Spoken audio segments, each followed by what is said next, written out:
Welcome, everyone. I'm David. We're here at Ask the Pastor today. It's a very special episode. We are discussing why we should celebrate Juneteenth, which is a significant day for all of America. And so today we are broadcasting live from Love Akron on South Main Street in Akron. So we want to thank the folks at Love Akron for allowing us to be here today. Be sure to check out loveakron.org for all the wonderful work they're doing in our community. And a special shout out and thank you to Coach Kemp for allowing us to be here at Love Akron today. Our question of today is, why should we celebrate Juneteenth? And today is, in fact, Juneteenth. And so we're going to jump right into this. Let us introduce who we have with us here today.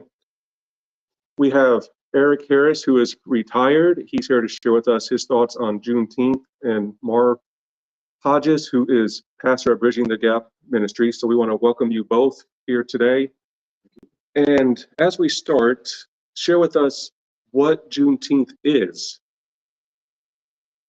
I'll take the lead on that. Juneteenth is a celebration of the Emancipation Proclamation that was given by President Abraham Lincoln, which is a familiar statement for most people when they hear that. On that day of the emancipation, he declared freedom for all slaves in states still in rebellion. So that was talking about the southern states. At that point in time, the war was technically over, but they were still exercising their business rights in their mindset of having slaves at that point in time. But Lincoln issued that preliminary Emancipation Proclamation following the battle that was held at Antebellum on September 2nd, or 22nd rather, in 1862. And it was as a warning to the Confederacy, and to the official order went out on that time to take effect as of January 1, 1983. Now, they didn't have all of the technology that we have today, obviously, so they couldn't send a text message. They couldn't Zoom it. They couldn't use any of the other social media platforms that we have today. And so to get that message around, it took time. Why June 19th? Well, that 6-month story is based on the beginning, that ultimately it took 6 months by horseback to get all of the information around to those other states. And the final one actually being Texas. And when the word got to Texas, because Texas was still exercising their thoughtful right of slavery. And when I say thoughtful, I don't mean that in a positive sense. And so they were exercising their right to continue to do that. Well, the word finally got there, that they were considered of the Confederates. When it finally got there, the celebration began, hence June 19th. So on June 19th, that's when they finally heard Yes. news that everyone who was enslaved was now free. Correct. So that's why it's celebrated on June 19th. Correct. Well, wonderful. And what other regions celebrate June 19th or the Emancipation Proclamation? Well, the regions per se that celebrated were all of those initially, all of those who had the word, who had the wherewithal to have heard the word in regards to the war being over and that slaves were being set free based on federal law. And so any state that was considered a northern state, they heard it early because that information, the horseback was a little easier to get to in those areas than it was to get it all the way to some other farther southern and southwestern areas of the country at that time to be able to get the information out. So other regions began celebrating it before June 19th per se, because they celebrated it not as an official holiday, but they celebrated the freedom. And we all know lots of other stories involving what transpired in those post-Civil War days, or the post-wars in regards to the freedom of this country for slavery to be no longer acceptable. I want to add uh, all s- all areas wasn't honoring that. Like some of the northern states, like if I'm not mistaken, Maine, Correct. Kentucky, Ohio, they didn't really acknowledge the Emancipation Proclamation. They didn't really acknowledge that. So I don't know when they started acknowledging it, or when it took effect. But that's kind of a shame that they wouldn't acknowledge what had been going on Right. for 400 years. And the 400 years is over. And so then also I wanted to bring to light down in Texas when they finally realized that, hey, it's over with. We can no longer use these Americans, these people, to profit from. And so they wasn't really able to read and write during this slavery time. But afterwards, when they were able to read and write and learn, they were in schoolhouses. Grown people, was in schoolhouses with 7, 8-year-olds, and they were all learning the same thing at one time. And I thought that was pretty interesting. So the slave owners did not allow those who were enslaved to receive an education, Correct. or only what suited their needs. Correct. But you had some slaves that was doing it secretly. But if a slave owner found out what was going on, we know what would happen. They would get beat. Right. So, And what was the risk of those who were enslaved gaining an education? What happens when we gain an education? well, I guess we would know.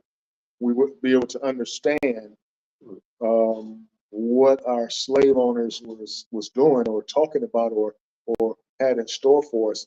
And I believe at some point the slaves knew that freedom would come, and they would be more prepared for it. The ones who did know how to read and write and comprehend and understand, and they would be more prepared for what's ahead for them.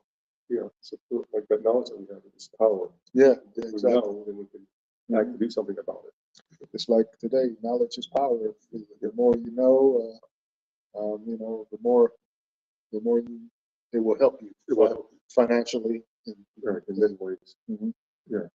Well, even though we're making a point of focusing in on Juneteenth, I want to just thank you for that, Eric, because I want to highlight something that's really important to whomever may be listening at this point in time, whomever may listen later, is that it has been common to man to have oppressors and oppressed.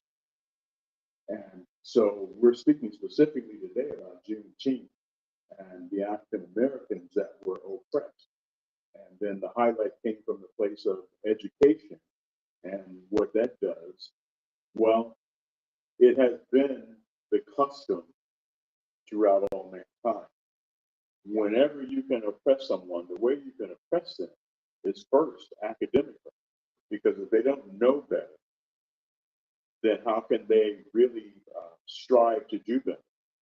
If all of what they know has such a low bar, then that's going to be ultimately where they seek to achieve at best.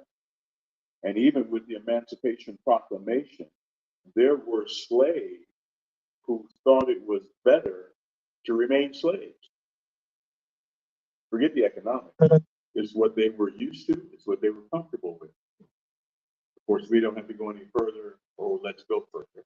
We can look at everything that's involving the reality of the Israelites with Moses and how they were allowed to be set free from the Egyptians. The struggle they had the most was that they were geographically no longer in Egypt, but personally, Egypt still was in them. And so that whole education piece is what's really big, even today. And so with Juneteenth, a lot of that is what took place. So yes, at different points in times and different levels and different communities and or regions, it was accepted, not accepted all over. But the point of the matter is, and I wanted to wait and save this for last, but I can't. Juneteenth is accepted now as a national holiday. What does that tell you? It's only been that for 4 years or 3 years. 2, 3 years? Yes. Yeah. So, as a white person, I didn't know that it even existed prior to 2020. And outside of the pandemic, there was such racism happening and discrimination in the country as well that it spurred us being aware of Juneteenth and what that was. But most of us didn't know what it was not taught in our schools. Mhm. We learned about the Emancipation Proclamation. But with that, you think, well, we had a white president that signed it into law.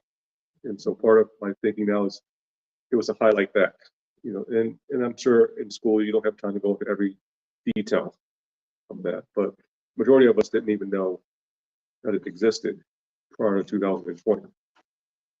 Well, you mentioned in schools and what was taught to us, and that was taught to us. The Emancipation Proclamation was taught to us, but nothing else was really taught to us about our heritage, the heritage of our people. I mean, it was slavery was mentioned, and as we was taught, but other than that, that was basically it.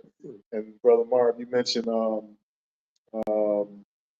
the Israelites coming out of Egypt, led by Moses, and many of those Israelites, they were probably afraid of what was ahead.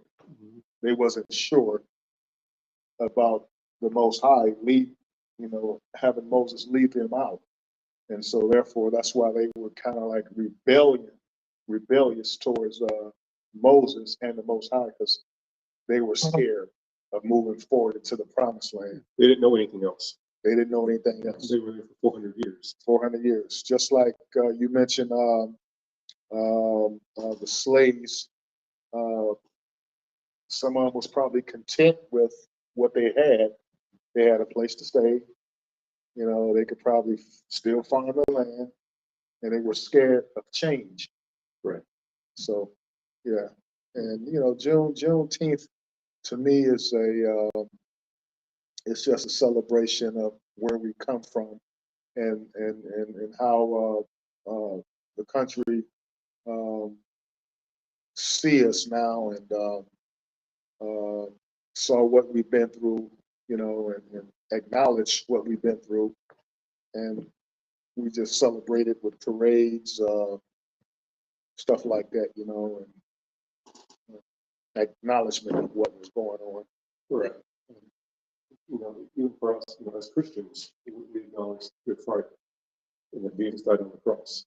And we need to acknowledge that, or otherwise Easter has no purpose for us. So we need to acknowledge those things and what happened in our own histories. And so, as a white person, we hear a lot about Juneteenth and sometimes get anxious about that. Why do we need to celebrate it? Why does it need to be a national holiday? And some just say, well, I get an extra day off of work, which we shouldn't treat it like that. Even other holidays, I'm starting to learn Memorial Day, learn more about why we have that day off. It's not just an extra day off to start summer. It's significant to that. People sacrifice their lives and their families sacrificed for us to have the freedoms in this country. And so, I think we get anxious about Juneteenth. What does it mean? But also finding we need to learn more about it. That it's a story of our nation. We can't escape our past. It's part of who we were. None of us personally were there to do that. But as I learned a few years ago, we had Native American Ministry Sunday at our church, and a Native person came and spoke about similar things and saying, yeah, none of us were oppressive to Native Americans, but none of us were there and put Jesus on the cross either physically, but yet all of us put Jesus on the cross. And so in the same way, we physically weren't there, we didn't own slaves, our ancestors may or may not have, but as Americans, it's part of our history. And it's actually, the effect of that is still being felt. Slavery existed here for 400 years. It's not even been 200 since the Emancipation Proclamation. So the trauma involved in that, as a nation, we need to work through that.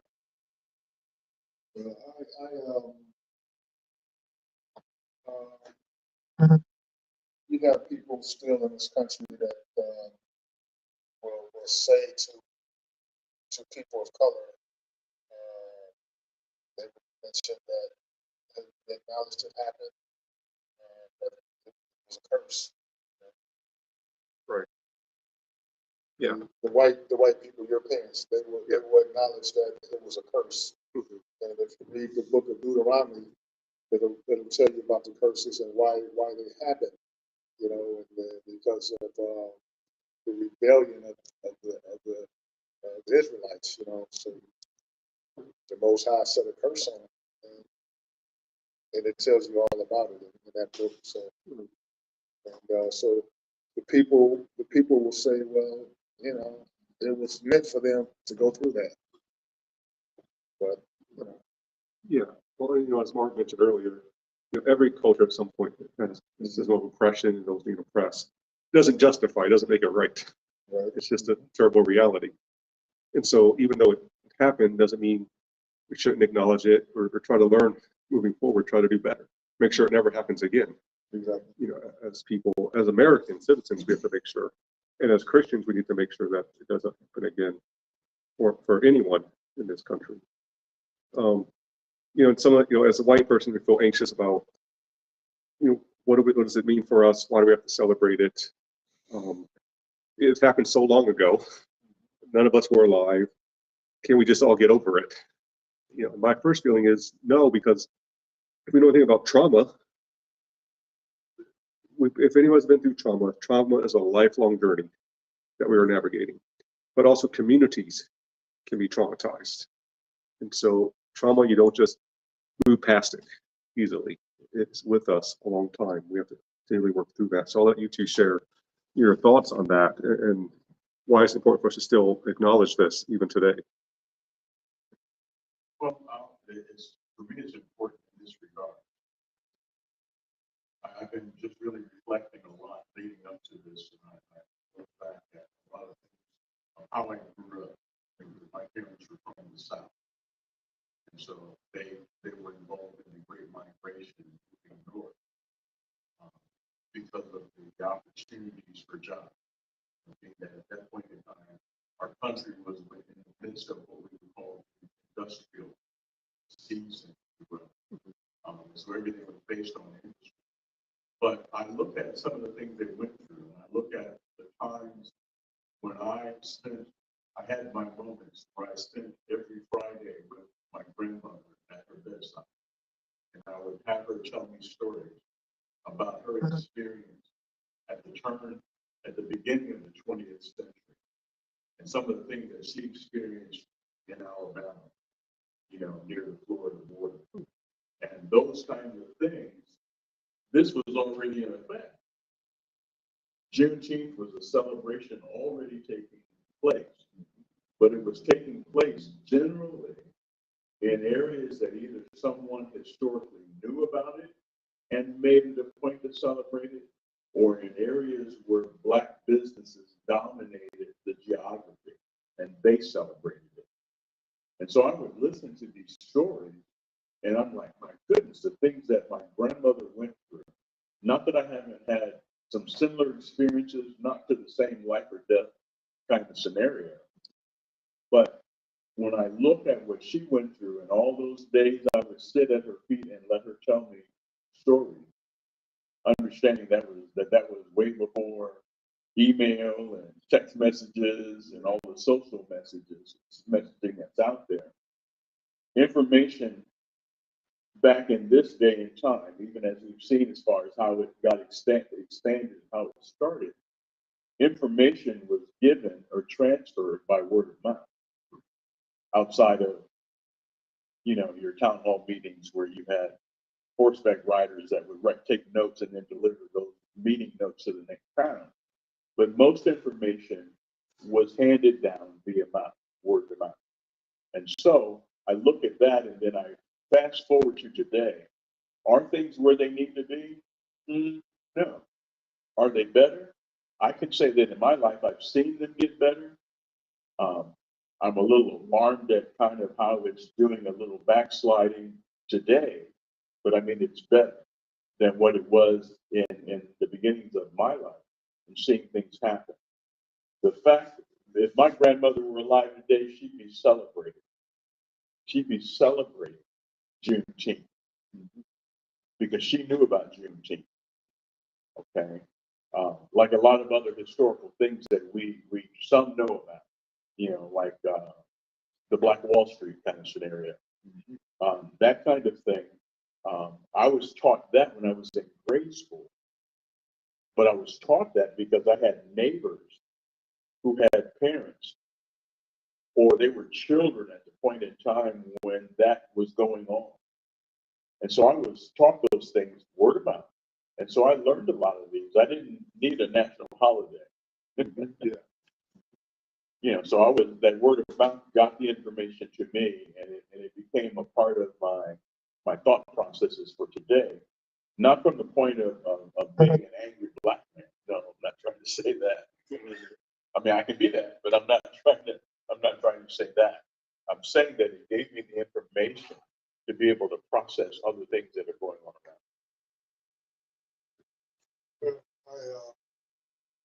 My mom, she came from Nashville, Tennessee, and so she experienced a lot of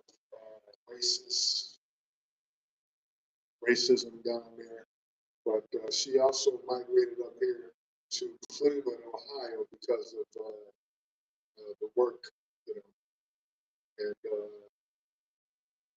and as a young person in the early '60s, growing up, I kind of like knew certain places I could go and couldn't go, and if I went to those places, I was kind of like timid, afraid, and I could expect some type of backlash from certain people as to why am I here? What are you doing here? And you don't belong here. So, but I just think we have made some progress in certain people acknowledging what we went through, and it has gotten better slightly, little by little, as to what we can achieve and gain and what we can have as a Black people. But we still got a long way to go, I think, because we're still looked at as an inferior people, and that I don't think that'll ever change in my lifetime. But I mean, I have a lot of white friends, and we get along good together. But there are some out there that still kind of look at you sideways, and you may hear go back to Africa or something like that, or I mean, well, why don't you go back where you're from? Right. You wasn't. This is not your country, really. Right. This is not. You guys stole this country. So I mean, it just works both ways. So, but we have shown some progress. And what is the progress that you've seen, and what are the things that you have today that you didn't have access to even 30, 40, 50 years ago? Well, jobs, education. Whereas back in the 50s and 60s, the schools couldn't get integrated. I mean, they tried that in Little Rock, Arkansas 9. They had to have National Guards to escort those Black kids into schools. We couldn't get into certain universities, colleges, but that slowly changed, and now we couldn't live in certain areas. We were kind of like restricted to the projects or restricted to certain areas, restricted to food stamps and stuff like that. Right. But now, the opportunity is there for us, and it has changed over the years. We're able to use our education, our resources, and we're able to get a piece of the American dream. Things I've seen that have changed really echo along with what Eric just shared. I believe so much of it depends on education. Because education is really, education is at the base of who people become based on really the education they have. Now, I'm not speaking just academically, although that's a very, very key part of it. I would be remiss if I didn't make a statement that comes out of the 60s. And that was, there was a statement that was there by certain oppressors. Identify it that way. Okay. Understood. Yeah, far be it for me to be tactful. But anyway, the statement was that if you wanted to hide something from a person of color, you put it in a book. And when I heard that, and that was given to me by my father, when that was given to me, I made it my business on that day that I'm going to become a reader, and you're not going to hide anything from me. Well, that was in the 20th century. In the 5, 6, 7 centuries prior to that, in regards to what was going on in Europe and then leading into America, the oppressors, kept information away from the oppressed then, and it didn't have to be ethnic. They kept it away from certain people so as to maintain the control. Okay, and so for me, education is, as long as God gives me breath, I'll be doing something to improve myself academically. But long and the short of it is, I've seen those changes and those things that happen. And then I speak to my dear friend David's generation. Technology accelerated. Okay, Google and everything else on the internet opened up. Sometimes good, sometimes bad. The bad is because your generation was inundated with information.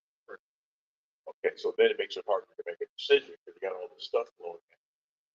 But the good thing is that when done properly, from that place you have access to information that was once hidden. Because the filters that exist in hardcover books don't exist in the same level on the internet. So you can find information if you take the time to dig and you use the proper search engines, if you will, to be able to come to that information. So I've seen those changes, but I'm also starting to see on the flip side of that, how certain people, and I'm going to go back to the term oppressors, are becoming very uncomfortable with that. Because what was once hidden has now been revealed, it's now open, or is now easy access, or now it's not as easy to control as it once was. Right. And the internet really opened up a lot of things for a lot of people. Almost too much stuff. But anything you need, you can almost find on the internet. Mm-hmm. So that knowledge is there if you're willing to pursue it. So one of the questions, why does it matter then that schools were integrated starting in the 50s and 60s? I'll chime in on that first. Well, because that's a good question. The schools that were set up for the Black people, I mean, they didn't really learn. The same opportunity wasn't given to them like in the white schools. In the white schools, you had the best teachers, the best educators. But in the Black schools, it was just get them in there, get them out. They wasn't, the resources wasn't there. Wasn't the same. Mm-hmm. So once, you had some Black people that knew this, and they wanted that same opportunity. but the white folks didn't want to give them that opportunity. So, but eventually, you know, we were given an opportunity to immigrate. Just, all of us, we want that chance. Yeah. Of education. Yes. So that we want, because everyone has the same opportunity to learn. Yeah. The same things to have access to it. I think that's what all of us want. And so, thanks very much for that. Well, on that same level, for the point of integration, the process really to get there, if we look at it post-secondary, that's where HBCUs came into play. You know, and so those historically Black colleges and universities started to provide the opportunity to acquire, to achieve certain levels of academia, if you will, based on being Black. Although I look at a lot of the HBCUs now, that they're also starting to get on the integration piece, they're starting to get a lot more white students. Exactly. Yeah. Because they want that particular experience. Okay, I'm just here to tell you that that experience is so invaluable, it's priceless. Okay, so yeah, the obvious, the level of resources is higher, was higher prior to, but the interaction is really what is going to make the change. You know, when students of different ethnic backgrounds are allowed to be in the same environment, and they're talking to three brothers who have all gone to college, and the different people we met because we went to college that we wouldn't have met if we stayed in our own neighborhood. Right. Okay, help to expand our understanding of other cultures. And so when I look at that side of it, so part of the process was to go through the HBCUs to try to fill in that particular or bridge that gap academically, which has brought things to now where we still have, like you said, we have a long way to go, but it has improved. My only concern when it's all said and done on the integration, on the academics, on all of that, that we do not allow the oppressors to cause us to backslide into, to lose ground for what has been achieved where we come forward. I look at, and still on the mindset of Juneteenth, I look at some things that have occurred in the last 5 years against people of color. The people who protested the most were the young college-age students, Black and white. They're the ones who pitched the biggest fit. You know, when we look at some of the shootings and all these other things that have gone on, it wasn't Black or white that was in attention or in the meetings or in the times or in the protest marches. It wasn't just white or Black; they were together. Okay, and for me, it just goes back to other things that have occurred historically in our country. Because the older I get, the more of a historical buff I become. But it was the same thing in the 60s. It was the white and Black. Now, don't get me wrong, you still had your different segments on the extreme of either side, but the masses were integrating together, moving forward, pushing elements forward that were flying against the stream of what was acceptable at that time, as far as what the norm was. It was the young folks who got together and said, well, what you're doing doesn't make any sense. I ain't mad at your mom or dad, but what you're doing, what you're telling me doesn't compute. And so that's where the change really began. So my hope, my prayer is that doesn't get quenched as well. Yeah, I think we're seeing a great melting pot in America happen right now, which is great, I think. But also some resistance to that, especially in politics. So, but I think it's the resistance is trying to hold on to what was, to that power. But I think that the momentum is so strong that it won't be quenched. That we're coming back into this melting pot. But then the question is, going forward, who then is oppressed? Do we make sure that everyone has a voice and access to things that's needed? or we're excluding some people. I think it's always the struggle. When you come into power, there's always this dynamic of then who is left out of that. So we need to be aware of that. Prime example of this melting pot. Marv and I are both, our churches in Cuyahoga Falls, and it was known for many, many years as Caucasian Falls.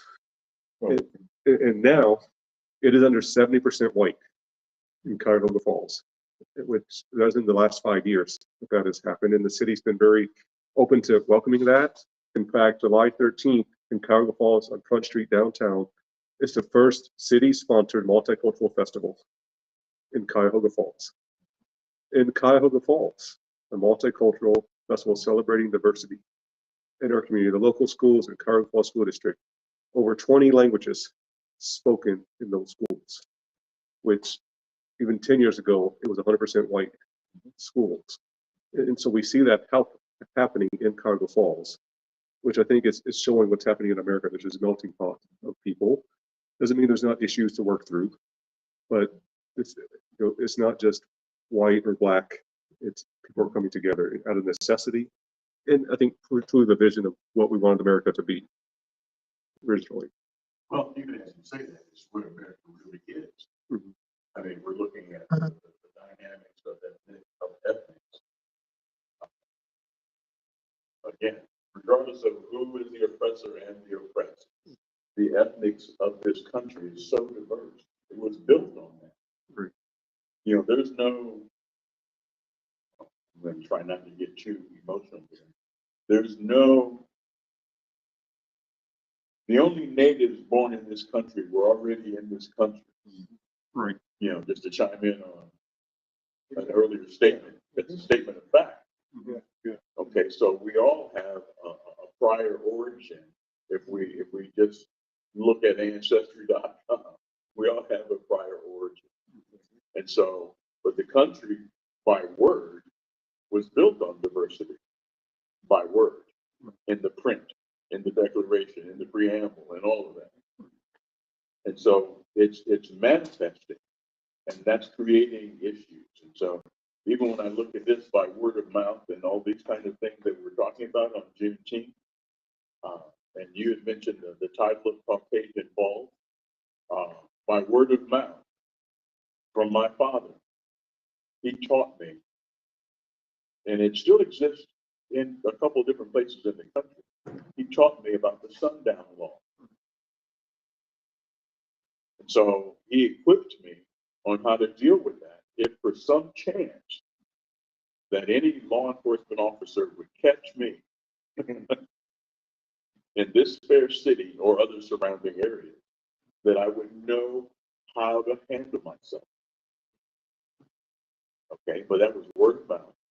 And it was no different than the word of mouth they had to deal with, although theirs was life and death was more rampant in the response. Life and death is still happening, but it's not as rampant as it was at the beginning of Juneteenth. Right. So sundown laws are, if you're a person of color, you had to be out of this community by sundown. Yeah. Or it could mean your life if you weren't. I grew up in a city, Cleveland. And then eventually my mother had enough resources to move us to East Cleveland. At that time, East Cleveland was considered a nice suburb. They still had industries there, big car dealerships, all kind of businesses.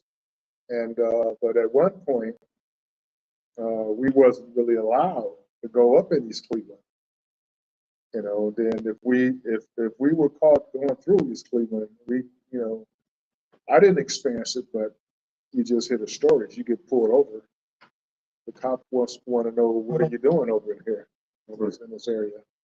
But slowly, we moved to East Cleveland in 1968, 69, right after the Huff riots. And speaking of the Huff riots, we, the oppressed people, the Black nationalists was trying to make a statement, which, who knows if it was the right one or the wrong one, but they made it, and they started the riot. So right after those riots, my mom was able to move us to East Cleveland. And at that time, East Cleveland, it was slowly migrating to, blacks. And slowly but surely, it became all black because the oppressors didn't really want to live by the oppressors, or the oppressed people. So now East Cleveland it's like the Wild Wild West, So that's how it is with. And so, like right now, me and my wife, we both retired.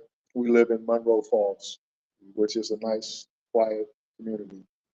And matter of fact, we're maybe the only black family in our condominium complex. So they don't look at us any differently, but who knows what they're really thinking? Right. I don't know, but it's changing slowly. We're able to live in certain areas, without backlash. So You and I have to talk. I grew up in Cleveland. Oh, did On you? the west side. Okay, yeah. And so, for first, second, and third grade, we were bused to the east side for the integration. And we go across the Lorraine Carnegie Bridge. Yeah. So if you're listening, the Guardians, those Yeah, towers, that's those what they're named towers, for. yes, yeah. I didn't know it at the time. I thought they were kind of scary. They kind of satanic, really, to be honest with you. Yeah. They are. But if you know Cleveland, so it's the Cuyahoga River, which is actually the river that comes down to Cuyahoga Falls. Yes, the river that caught on fire also. But on the west side of that was predominantly white, especially in the 80s and 90s. Yeah. And then on the east side of the river was black. And there wasn't much interaction until they started busing. But then my neighborhood in the 80s and 90s became more diverse over time. Yeah. And it was a big issue for a lot of people. Yeah, busing, they didn't like that. I believe they started that busing maybe in the early 80s. Yeah. But see, the community I lived in, East Cleveland, it was our own separate entity, our own city. So we didn't have to deal with busing. Okay. Yeah. So I was born in '79. So when I was 5, I went. So probably one of the first few years when I was in school, that was when they started busing there. And so that it's Cleveland very interesting with the racial dynamic over the years. But I want to transition us to another part of this discussion. So we're sitting here at Love Akron, and in downtown Akron, Ohio, and here locally, there's been some commotion, I guess is the way to put it nicely, about Juneteenth celebrations here in Akron. So if you don't know, Akron leadership canceled the Juneteenth celebrations around the city, and now just behind us here at the John S. Knight Center, they're having a Juneteenth celebration inside the building. So I want to give you both some space to share your thoughts and to be open and honest about, what we've witnessed in Akron these past few weeks with the city leaders, and then how does it make you feel? And we invite you to be honest about that. How does it make you feel to see what's taking place with these events here? Well, Marv I'm not really from this area, so I don't really know too much about the dynamics of the Juneteenth in this area, or politics. Well, having grown up here, Juneteenth was celebrated in West Akron. I'm looking back at the late 70s, 80s, and moving forward. There was a young man who has since passed on.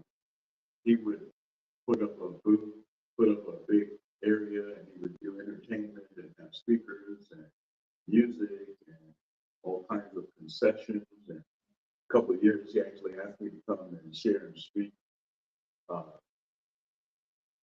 And so for me, that was really the beginning of an in-depth understanding of it for me. And so to shut it down, I have really a myriad of different opinions about it. Number one, because I've met the new man, number one, I can understand the kind of pressures he's under at this current time with all the madness that has taken place since his inauguration.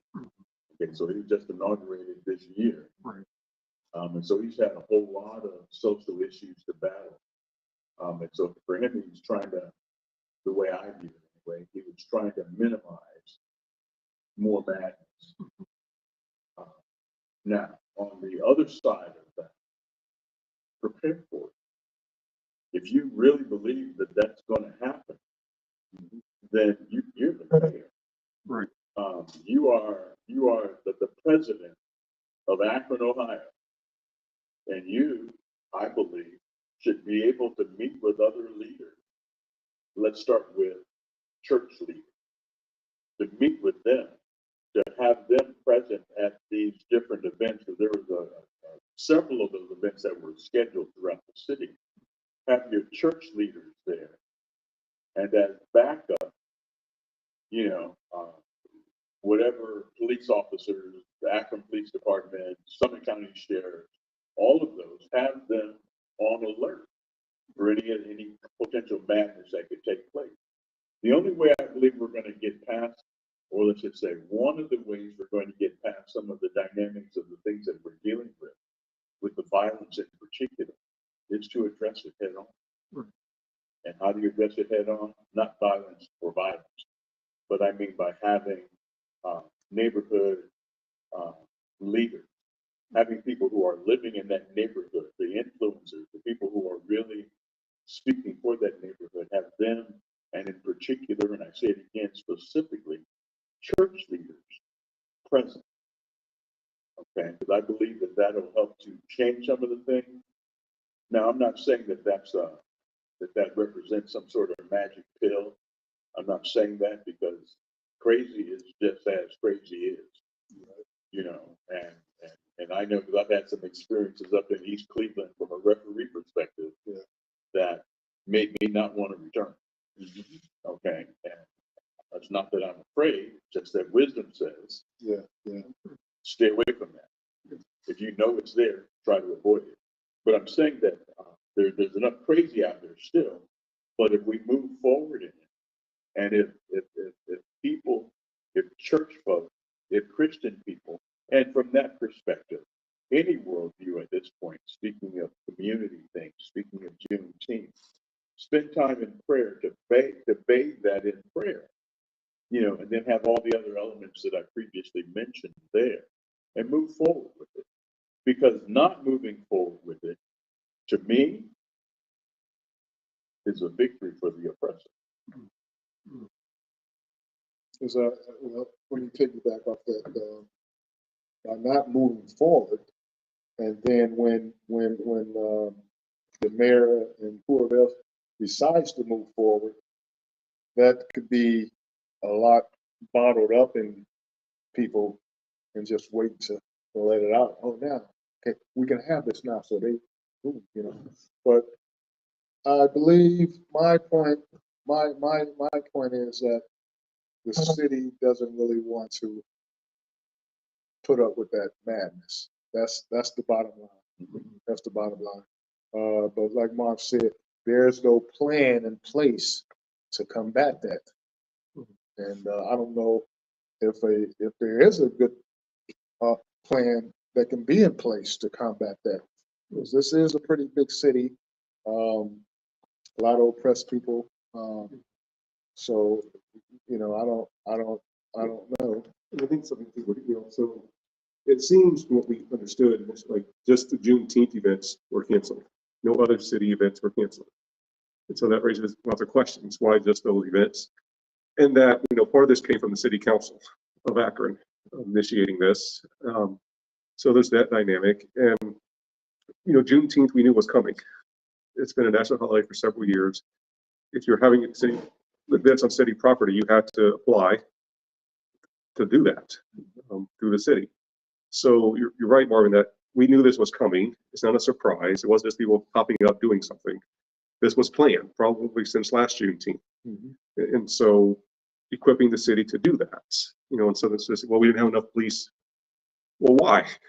Why is there not enough police available to monitor this? And part of what we're sort of triggered early in June, there was a mass shooting in Akron, which seemed to be at a birthday party. They had not found a suspect yet. That seemed to be the trigger, city council to say, we have to cancel all Juneteenth.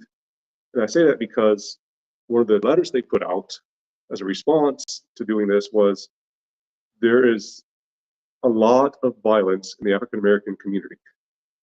They only pointed out in the African American community, which I'm saying from my perspective, you can correct me if I'm wrong, that seems as a way of shaming the Black community. Seeing there's much violence in that community, when in reality there's violence everywhere, and people commit violence to those that they're around. And so I think from my perspective, it's a way to scapegoat the African American community. Say there's too much violence in that community, that we had to do this because they don't know how to take care of themselves. So let me know if my understanding is wrong or. Well, your understanding is right, I think, because that's what the people see on the news. That it's the Black population that's causing and doing Right. The fighting, the shooting, causing the trouble, and I don't really see where you got a white mob doing these things, unless I'm missing it, but it's basically the Black folks, and the people council know that, Right. and they don't want to have to deal with that. That's the bottom line. That's I wasn't here last year. Did they have this Juneteenth celebrations last year, or? I think they did, but there was also some promotion Okay. around it as well. It seems to always be around Juneteenth in Akron. Yeah. And so, but it also seems to me that if you take away a special day from people to celebrate that then opens up to the possibility of violence among any community, because you're taking away their voice. Those holidays, it's a way of sharing our voice of who we are. So to take that away, you're causing more anxiety and frustration, to where eventually it may come out violently. So maybe that's to go say, well, look, see, they're violent, or just weren't thinking that far ahead. Well, I think, like Brother Mark said earlier, there has to be a plan in place, or a change of events, and just see where that goes. Well, even as you say that, a thought just came to mind that Juneteenth is very important historically, and in particular for African Americans, Black. That it's a big to do, and it's a step forward in all of what we've been speaking about as far as the progression.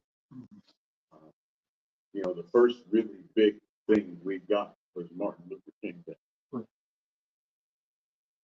Okay. And there's still a whole lot of angst surrounding that with certain people. But that was a step forward. Okay. And then Juneteenth becoming a national holiday, another step forward.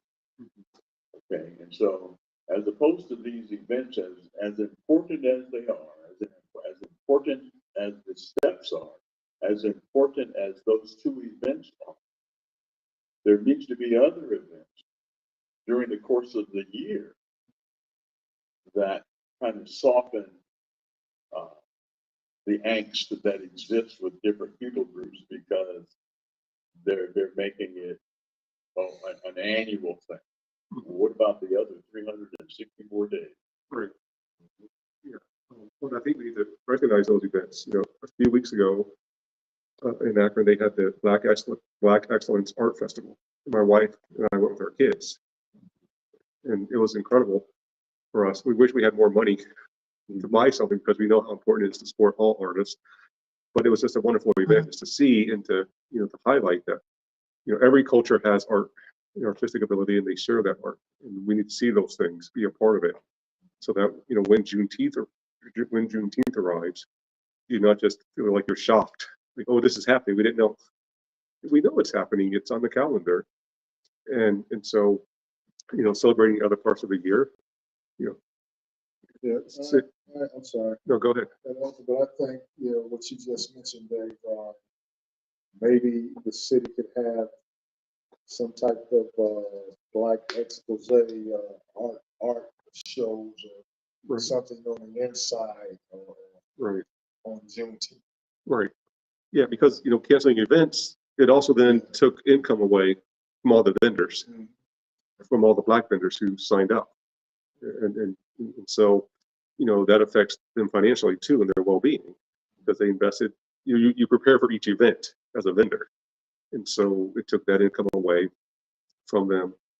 So we know it's coming again next year. So I think we got to all do better of doing that, and I feel frustrated for you. This, from my experience, to have during COVID, we had to make adaptations to Christmas and Easter with our church. We've got to celebrate Christmas and Easter somehow, and so we had to do it online. But to take those things away from us, for us whose history is not Juneteenth, understanding if a holiday was taken away from us, how would that make us feel, and the impact that would have on us.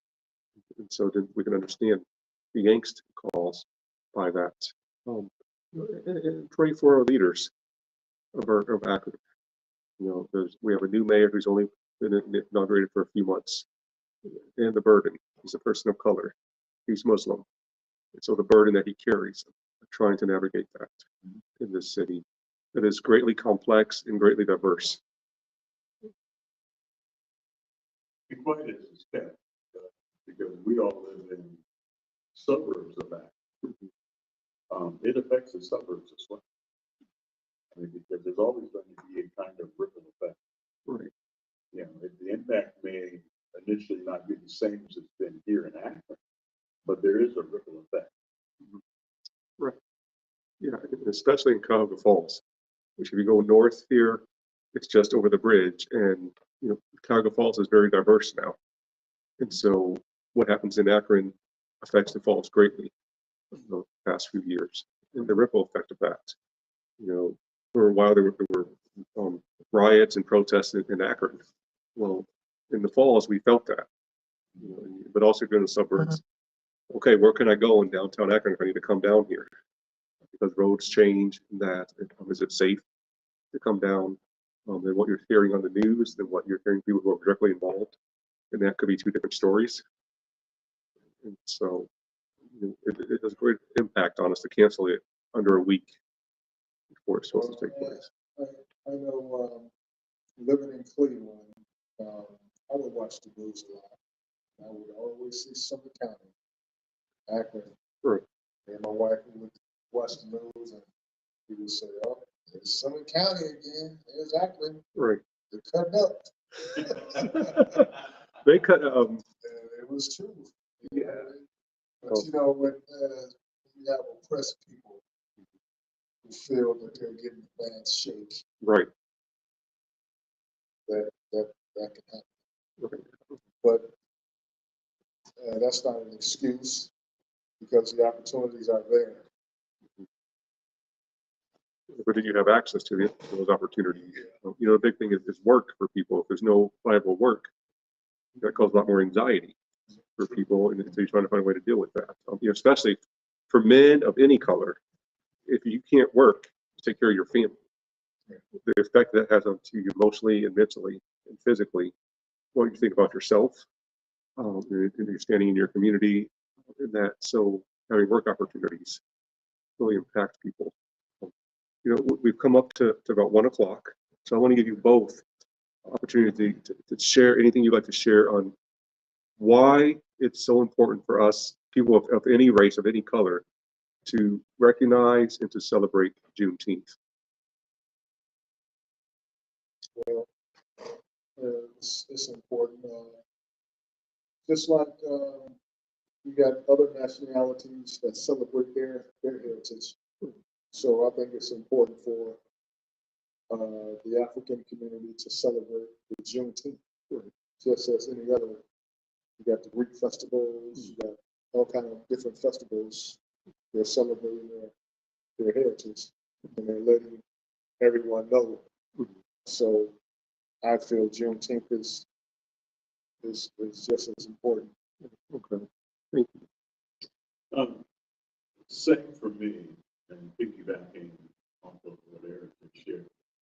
It's important because it's worthy of celebrating just because of the journey it took to get there. And I don't undermine anybody else's journey, but I'm saying the journey it took to get there, to be able to celebrate Juneteenth, all of what that stands for, what it came out of. You know, it's like doing a Bible study. I can't just read a verse and then have a true understanding of what the verse says. If I don't know the rest of the chapter, if I don't know the history of the author, if I don't know all those things, I don't have a full understanding of what the verse is saying. Well, in this country, Juneteenth is important if we understand first where it came from. Why is it important? What role did it play in this country's history? And then there's great value to that. Just as Eric said, we celebrate Italian Day, we celebrate Greek Day, we celebrate a lot of other ethnic backgrounds. And that's not to take anything away from them. That is to show that Juneteenth is every bit as worthy of a celebration as the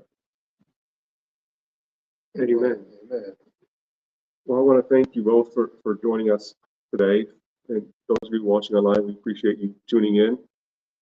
Today is Juneteenth. Make sure you look online, understand the history of Juneteenth and the significance for the African American community, but also for the United States of America. We thank Love Akron for allowing us to broadcast here today. Check out their website at loveakron.org to see all the wonderful ministry opportunities that they are doing in Akron. And we'll see you on our next episode of Ask the Pastor.